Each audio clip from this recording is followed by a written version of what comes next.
I denne video vil jeg vise, hvordan man retter en annonce på en af handelsportalernes sider. Vi starter med at logge ind, og i menuen til venstre vælger jeg annoncer.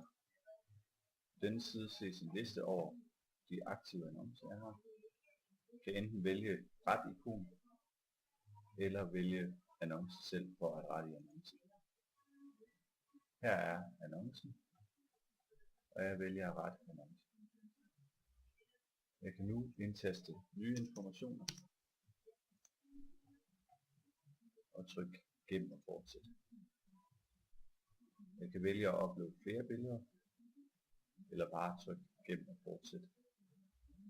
Til sidst kan jeg vælge, hvorvidt annoncen skal være fremhævet, eller det skal være en forsideliste. Og jeg accepterer handelsportalernes betingelser og trykker godkend.